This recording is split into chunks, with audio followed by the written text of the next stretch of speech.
Before we get into this episode, there's something that might be of interest that I wanted to tell you about. Scene and Herd, who run this podcast, have been asked by Scotland Food and Drink to undertake a strategic review of the Scotland Food and Drink Excellence Awards. Now, these Excellence Awards have been going for almost 20 years and are a huge mainstay of the food and drink sector. But it's time to ensure that they're still relevant. So if you have ever been involved in the Scotland Food and Drink Excellence Awards, or even if you've ever had an opinion about them, we would love for you, please, to complete our survey. So if you go to the OnFARM Twitter, which is at @on_farm UK, and click the link in the bio, there will be a tab in there that will take you to the survey, and it should only take you a very short while to complete, but we would be enormously grateful. Hello and welcome back to On Farm. This is Anna and this is my first episode of 2023 because Monty kicked off the year last week with a brilliant chat with the famous Red Shepherdess. Now, today's episode is generously supported by Horselicks. Horselicks balancers provide everyday balanced nutritional support for horses and ponies in one easy-to-use, cost-effective lick, and I have more than one outside here in our stables. We are hugely grateful to Horselicks, and as you listen on, it will become clear why they were keen to partner with us for this particular episode. Back in February 2021, we were delighted to welcome Her Royal Highness the Princess Royal onto OnFARM. She was launching a research drive and fellowship based at Edinburgh's Moredun Research Institute to study and find a cure for equine grass sickness, which is a mysterious and horrendous disease that's almost always fatal to horses and seems to be most prevalent in Scotland. When I was competing, and we used to come up to Scotland to the competitions up here, we were always warned not to let the horses graze because grass sickness was rampant in Scotland and it was considered to be something that you didn't see anywhere else.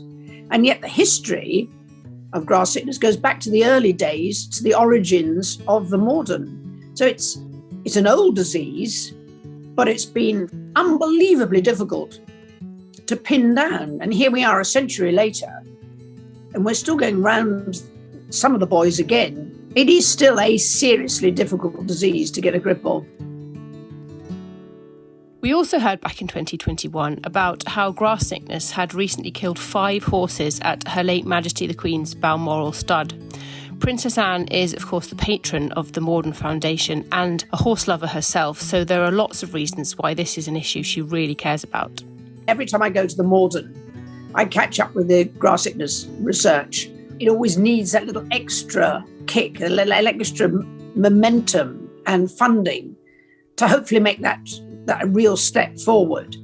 For Moredun to launch a research fellowship as part of its centenary and to choose to do so with grass sickness is pretty significant. So I'm delighted to launch the new research fellowship for equine grass sickness at the Moredun.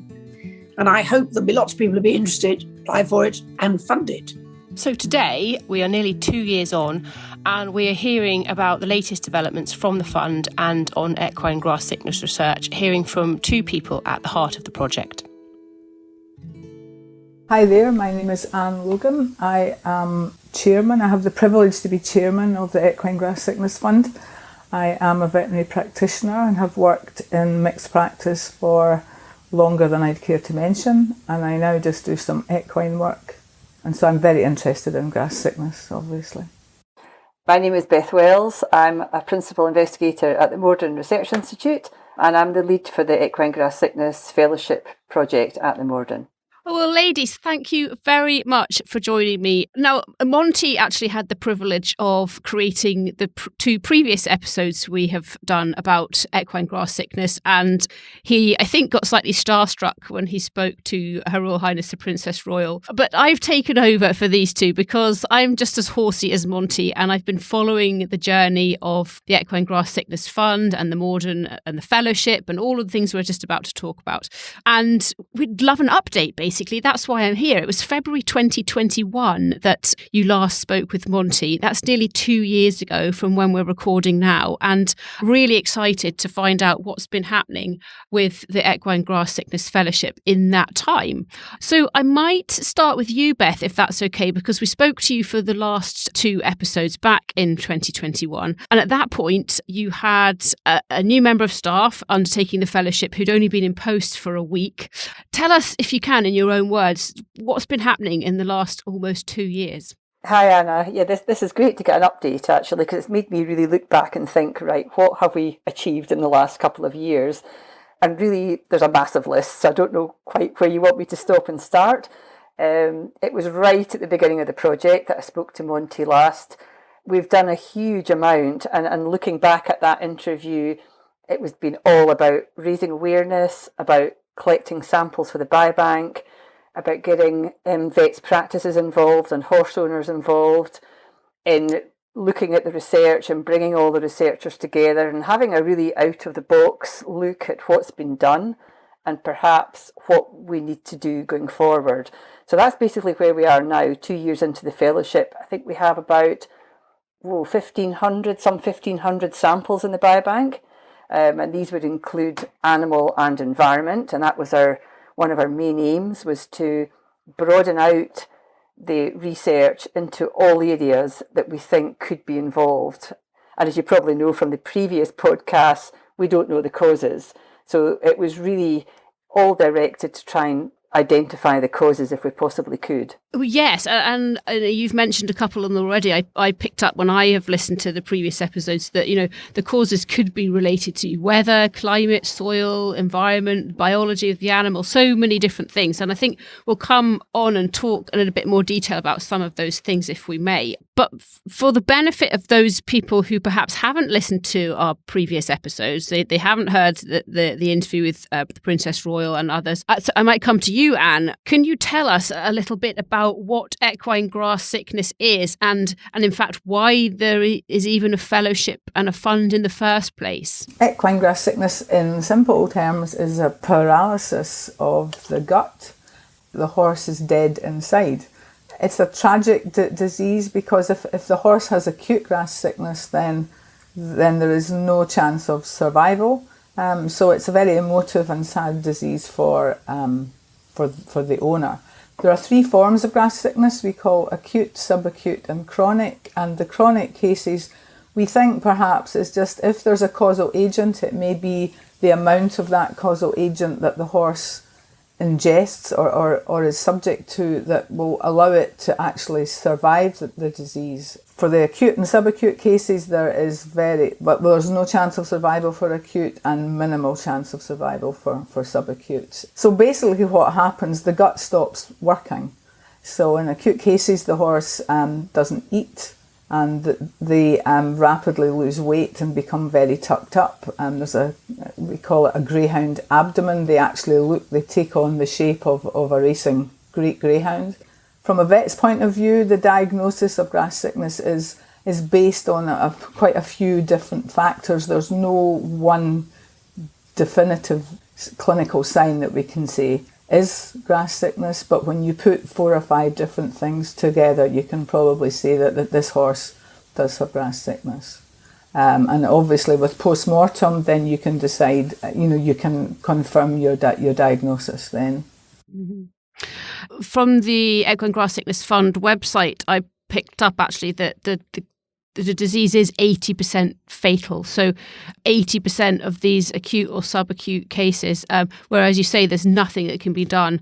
And then in the remaining cases, it's intensive nursing is required to enable these animals to survive. So it's not just a disease that's tragic for the horse, but it's actually tragic for the horse owning population because of this rate of death. And most people who are horse owners, it's a passion and they've got a love for these animals. And I think that's probably how the fellowship came about, isn't it? Because Sylvia Ormiston, who runs the Balmoral stud, had lost 5 horses to this disease, and I think she was emotionally drained and had just had enough and felt that it was time that we did something collectively to stop this heartache, or to try and stop this heartache by finding the cause, I guess, first, and then once you know the cause, potentially finding a treatment. Is that a reasonable summary, Anne, of how this all came about? I mean, my own experience of grass sickness, my father had Clydesdales, so as a young child, I can remember horses dying of grass sickness. And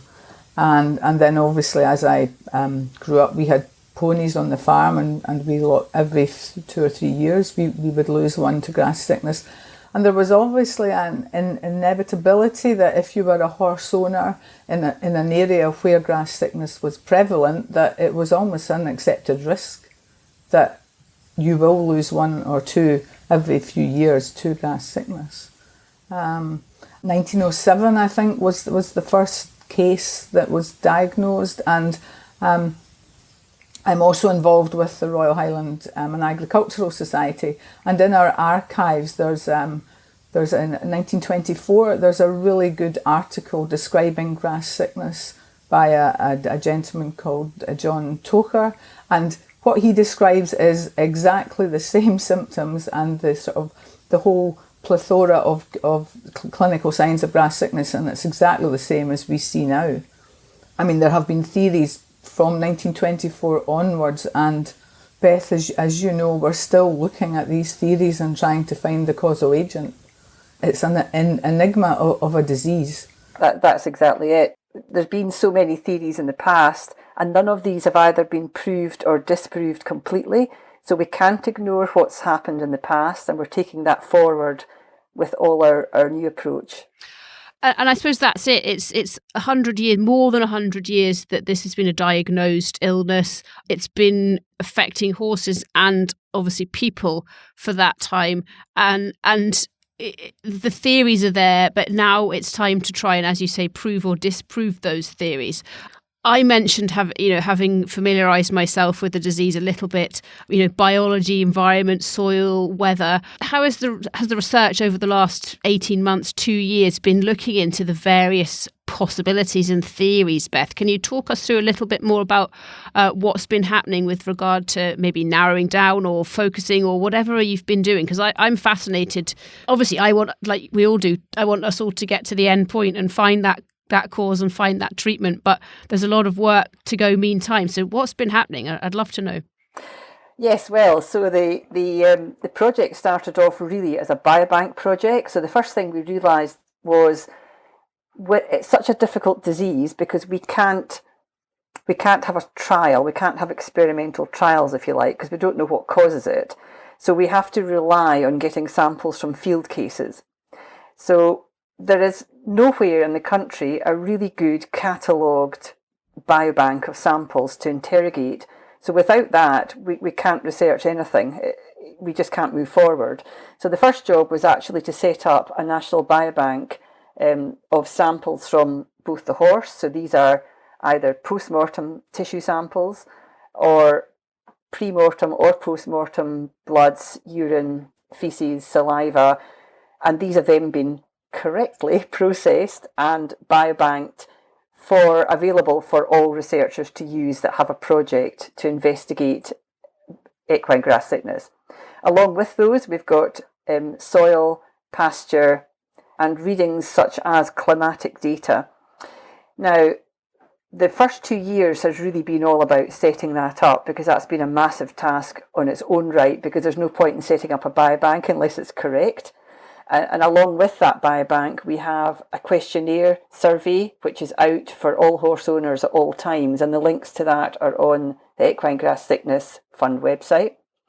And that's to collect the data surrounding. And this is what we also lacked, was the owner's perception of the horse on the run-up to disease, on anything different that happened to the management of the horse, the weather conditions, what the horse was being fed, whether they'd been wormed, all those sorts of things that we feel are important when we're talking about horses being more susceptible, one horse being more susceptible than a field mate. Along with the cases, we've also been gathering samples on field controls. So these are field companions of the horse, which have not succumbed to disease, because they're just as important. So, why did that horse succumb? Why did that horse not succumb? So that to us was a really important comparison, to have those cases and field controls. So as I say, we've now got to think about just under 70 individual horse samples. So these would include post-mortem tissue samples. Now, that's not a huge collection if we're talking about research. We would really ideally like hundreds, because obviously statistically we can't really prove or disprove anything on a few samples. We need to keep building.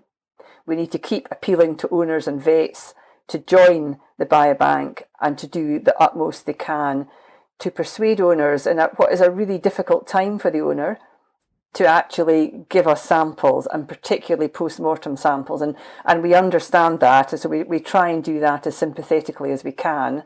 And the vets have been a marvellous support. We have some 60 practices now from all over the UK, including some of the biggest referral centres, who are dealing with the owners at their end, asking for the samples, getting all the necessary consents, and then sending us the samples.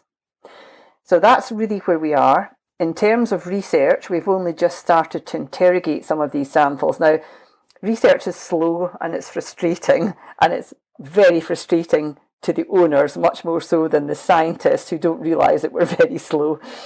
And the reason for that is, as I say, the need to collect enough samples, otherwise we're wasting everybody's time and money.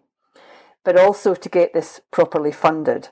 Now, research is expensive. It costs a lot of money to use new technologies, and it's new technologies that we're interested in. We're interested in reinterrogating these samples using the latest technologies that we have available. So currently we're doing a case and control study at Moredun with a brand new state-of-the-art mass spec machine. And basically that just splits the sample into all the constituent proteins. So it gives us an idea of what proteins are in the sera of that horse that's died of grass sickness compared to a control which is healthy. So we're just basically analysing this at the moment. We have over 75,000 hits from that mini trial. So we're going through that with a fine tooth comb at the moment, looking at the proteins that are involved in the case and compared to the controls. And that'll take quite a while to analyse. With those, we call them pilot results, we can then go for proper funding. So when we're looking at funding, a full-scale, say, proteomics experiment like this, we're talking about maybe £300,000 or £400,000 to run it, the full scale. So we have to go for big funding pots for that. So we're at the moment collecting that preliminary data to enable us for the next step on, for the next part of the fellowship, really, to be able to attract external funding. I suppose the enormity of it hits home there. Anne, I feel very grateful. I don't have any personal experience of grass sickness, but you said, you've experienced it throughout your life as a horse owner and as a vet. So why is it so important that we help people to overcome this, them being so distraught, but still to think about the biobank at the same time? Probably one of the most important jobs that I think I can do as chairman of the Grass Sickness Fund is to drive the ability of all of us as veterinary practitioners to go out there and explain to owners about grass sickness, and also actually to try and encourage them. We hope they don't have a case of grass sickness, but if they do, then if we can have them opt in to giving the samples to the biobank. So almost like a donor card type thing with an opt-in rather than an opt-out. We've got ideas of do we have a little flyer that we put into every horse's passport, so that actually when it comes to the point of the horse is going to be put down, the owner's already aware of grass sickness and how they can be helpful to the research in the future. The science is so important, and Beth's talked us through some of that, and hopefully we can talk about it in a little bit more detail in a minute. But the science is so important, but actually that's not the only goal here. You've got other goals, and you've touched on it twice now, Anne. One of those goals is awareness raising. And I think, can you maybe just talk us through why that is so important, as well as all of the work that's going on in a lab? Obviously, there are horse owners out there who still yet are not aware of the work of the Equine Grass Sickness Fund. And indeed, there are veterinary surgeons who probably aren't aware of it. So I think my task this winter with a few others, we've said we're going to do a phone round, a lot of the practices, and encourage them to actually click on the Equine Grass Sickness website, see what we can do, because it has to be an work with everybody, the vets, the scientists and the horse owners together. We need to get as many samples as possible, and there have been fewer cases. Beth, you would agree there have been fewer cases of grass sickness, certainly in 2022. And it is my impression as a practitioner over the last 5-10 years, there have been fewer cases. But from a research point of view, that's not great. But what we need to be ready that if we do have, whenever we have cases in the future, that those owners are aware, and the vets, of what they can do to help future research. Yeah, I think that is fair to say that, especially this past year, there's been fewer cases, and that's very interesting in itself. So, you know, why is that? Is there more awareness? Are horse owners managing it better in the conditions that we know can promote cases? So weather, obviously, this plays a pretty large part here, and that's really been anecdotally known about for a long time. So as an add-on to this study, we have a master's student looking at that very thing about weather data on the lead up to cases, and she's looking at things like temperature differentials, which we think are involved, so large temperature differentials between night and day, and also air pressure systems, which bring in those weather conditions. So she's working on a model at the moment which cases are fitting very nicely, and not just cases in the UK, but cases in Italy and in Holland have all fit into this new model that we're working on. And how I see this as being useful would be in a type of horse owner's app, a bit like how the laminitis app works at the moment, where the phone knows where the horse owner is. The phone can then look into the weather conditions at that point where the phone is, whether it's in the horse's field, and then give an indication of, is this red sort of alert weather for grass sickness, or is it amber, or are we fine, is it green? And at that point then we can give management advice to the horse owners, you know, the old ones that, you know, we've always given, things like getting the horse off grass for a part of the day, feeding supplementary forage, maybe not worming, maybe delaying the wormer till you're out of the red weather area. So these are the sorts of practical things we're working on alongside the more sort of scientific research. These are all areas where we've now collected large numbers of samples, particularly through some longitudinal studies we've been doing. And these are long-term studies that we've been carrying out at Balmoral and also at World Horse Welfare Bellweed Farm. And they've given us tremendous access to their horses and also to the environment, where we can build up these big sample banks where we're sampling regularly, so monthly. So if we do get a case, then we've got all the information on the run-up, and also on the other side of the case, you know, has something changed just at that point within that horse or within that horse's environment. And these are all clues. And I mean, I do think we'll get there. It's just going to be long term. It's going to require big efforts from everybody. And it's also going to require us working together across disciplines of science, which we are actually very good at. So we're used to working with soil scientists and climate specialists. So we just need to bring in all these experts in their own field, which we actually did earlier on this year at a Crucible event, where we just had all the scientists in one room for a day, gave all the sort of basics about the disease and what we know about it, and also what we don't know about it, and then just set their minds a thinking. And the interesting thing about that is, once you give a scientist a really difficult puzzle, it's a bit like a dog with a bone, they will not let it go. Almost a year later, I'm still getting emails going, what about, should we look at? These are scientists that maybe don't have any experience of horses, any experience of this disease at all, but because their own field's involved, they feel that there's something they can contribute. And I think that's our way forward.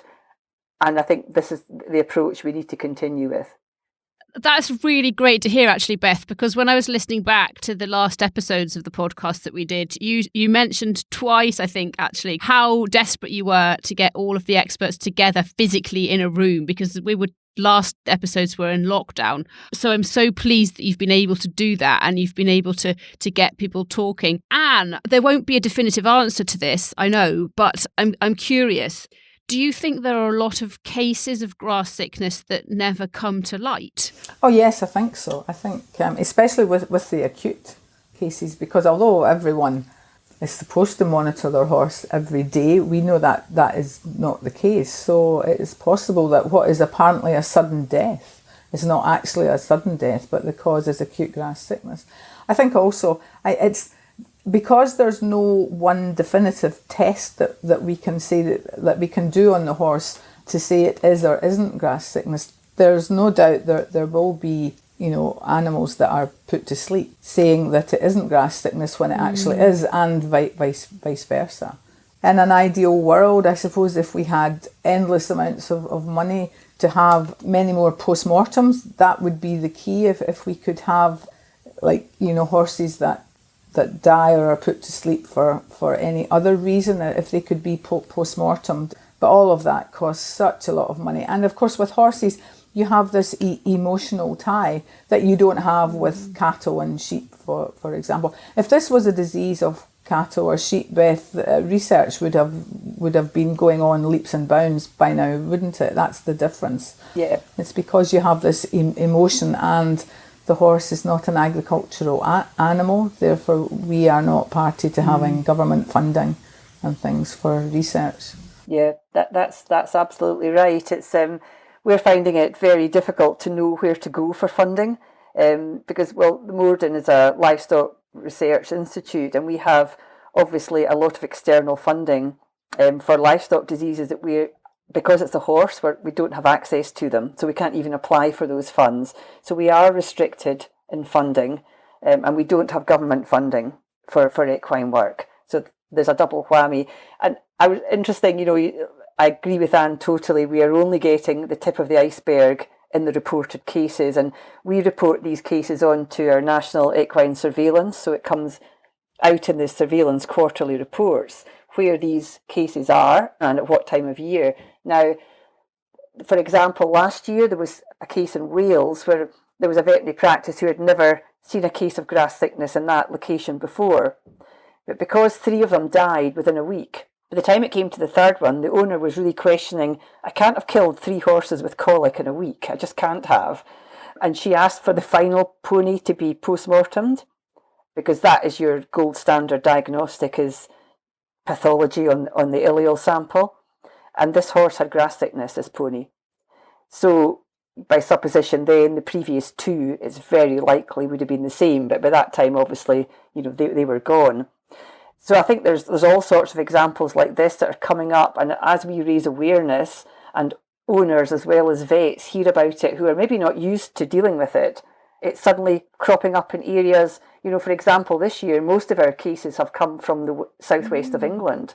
Now, that's not a traditional grass sickness area, you would say, but we are seeing Gloucestershire, Worcestershire, Devon, Dorset. So we've had samples from all these counties where before you would think, oh, that's unusual. But is it unusual, or is it just we haven't picked it up before? But this is where the data is really important. Yes, because I had heard that it was most prevalent on the east coast of the UK, Aberdeenshire, Murray, the northeast of England. And so I suppose, how is, you mentioned IT and technology, Beth.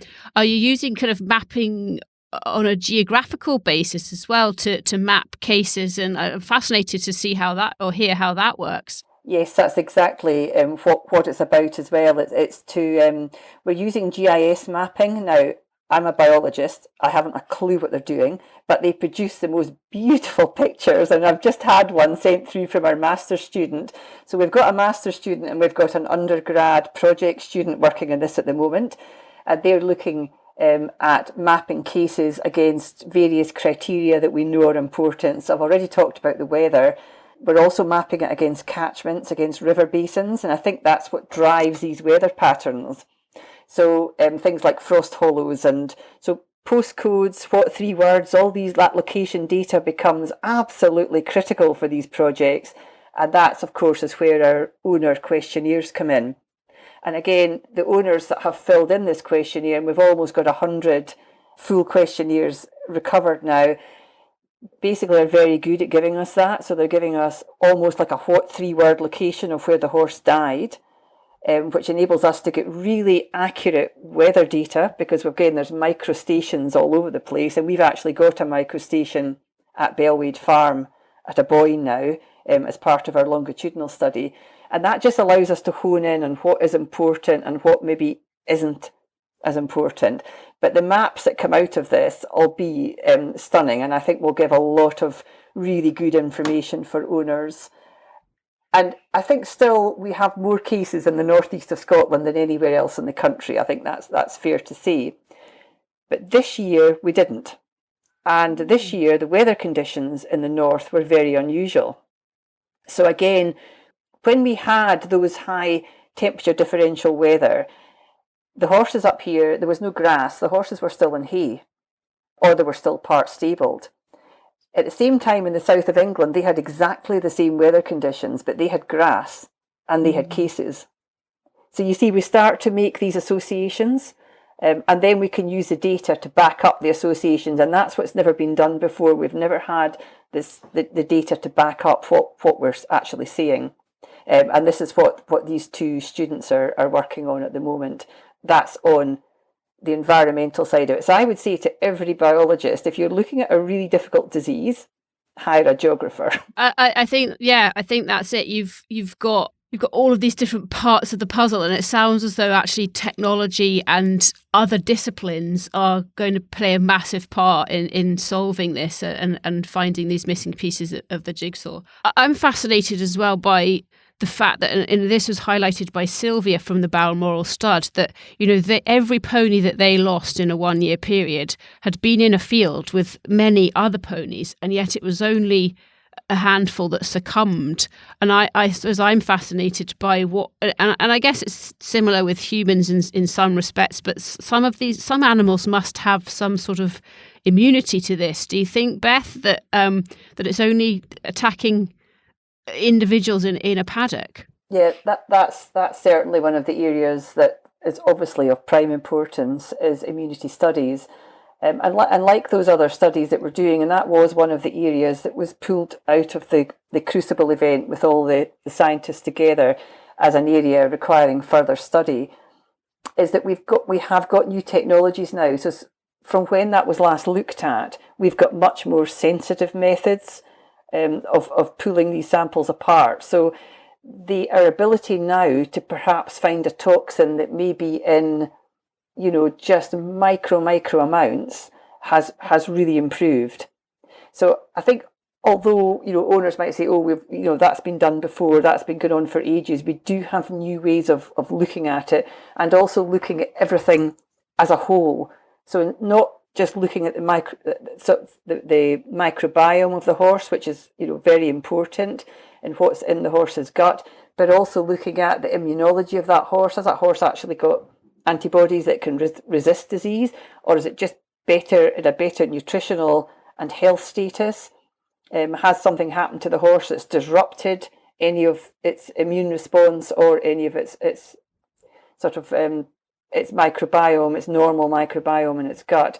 Or is there something else in the gut that's affecting gut health? There's all sorts of areas, and I think we really do need to look at this in a holistic way and take all these different parts of the scientific puzzle, but then put it as a whole, the animals working as a whole. So I think it's like a whole system biology approach would be really useful here, which is why we need so many experts, because, as Anne says, the more we look into it, the more something else comes up and we think, oh, crikey, here we go again, we need to get an expert in mineral nutrition or, whatever.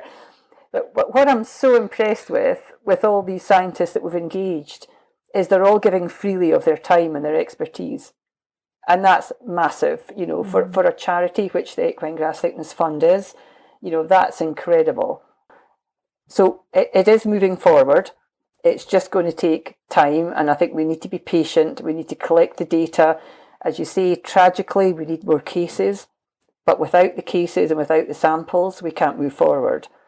So it's a bit of it's a really difficult catch situation, especially when you're talking to owners and you're saying you're wanting samples, and the last thing they're wanting to do is have a case, of course. This has been a really fascinating chat, and I'm not going to ask you to predict what we'll be talking about in another 18 months, but I'd love you both to tell me what your priorities are going to be, each of you, over the next 18 months. And then we will come back and revisit again and see where we are at that point. So, Anne, I might just start with you. What's your focus over the next 18 months to contribute? I think definitely to raise awareness of the disease with vets and horse owners.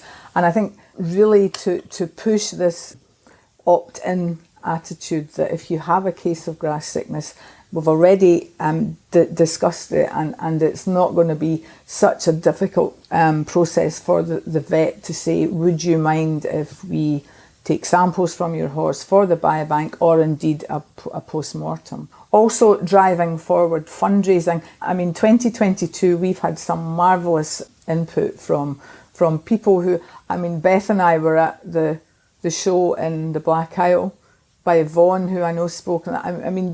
These people out there are amazing, the amount of money that they raise just through charity shows. We were at the Royal Highland show, and we were at Blair. We were the chosen charity at Blair International Horse Trials, and that's so important to get the fund out there. Norbrook, the drug company, they purchased a horse for us. It's a fiberglass horse. It's a wonderful creature called Norbrook Gut Feeling. If people are interested, go on to the Moredun Foundation Equine News on the Equine Grass Sickness webpage, and you'll see the horse, whose stable name is Norris. And it's things like that. I have been blown away by, I don't want to mention everybody in case I miss somebody, but the amount of money that people who have lost horses and then they come on board and raise money. I know we're looking for hundreds of thousands, but the tens of thousands are equally as important. Beth, over the next 18 months or so, until we speak again, what's your kind of main drive and focus? Well, I'm very interested in the awareness raising side of this as well. So I'm very keen to work with the Equine Grass Sickness Fund on this, and we all do work together very well in terms of promoting the project and promoting the biobank. So things like webinars and conferences, that will be ongoing. I work with the British Horse Society, who I should mention, because they have completely funded the biobank for 3 years, and that has enabled us to do this sample collection in the first place. And Anne mentioned Norbrook. We've also got Norvite, who are a very small company in the northeast of Scotland, who have given us amazing support, even down to sampling pasture and analysing pasture. But in terms of the research priorities, that's very much getting pilot data. So pilot data for the weather model, for the catchment model and the environmental side. Pilot data for the microbiome, which is the horse and the environment. So that includes fecal and soil samples, which we've collected. So getting, again, some pilot data on those, comparing cases with controls. The proteomics work that we're doing on sera at the moment, that we're hoping to extend to urine. We've just set up a collaboration with Surrey Vet School, where we'll be getting urine samples from over 40 equine grass sickness cases. They've been looking at biomarker work. We're going to add to that biomarker work by using our saliva samples that we've been collecting to see if we can get early diagnostic biomarkers for both urine and for saliva. So these are the main, I think, scientific priorities. There's lots of other stuff I'd love to do, but I've got to kind of rein myself in and just concentrate on what we can afford to do at the moment. And we can afford to do those pilot studies with the funding research that we've had from people like Yvonne and Sylvia and all the people who have really, really helped us get together. As Anne says, the tens of thousands are important, because the tens of thousands will run the pilots.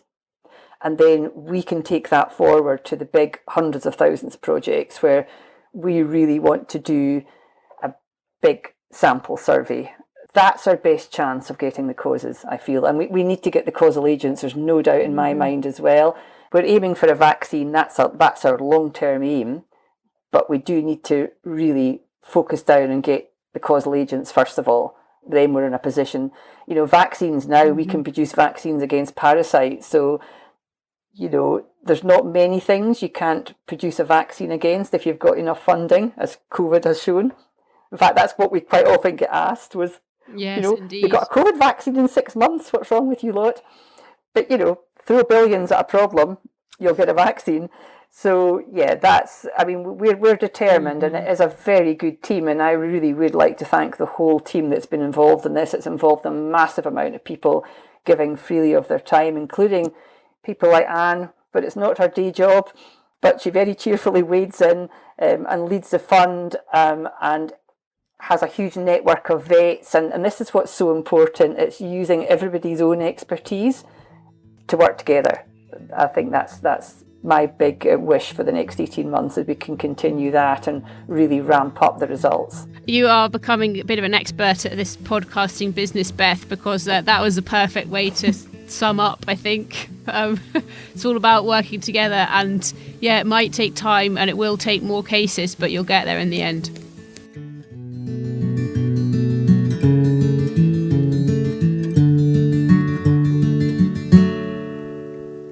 We are hugely grateful to both Anne Logan and Beth Wells for that update on the important work of the Equine Grass Sickness Fund and Fellowship that was first officially launched here on the OnFARM podcast back at the start of 2021.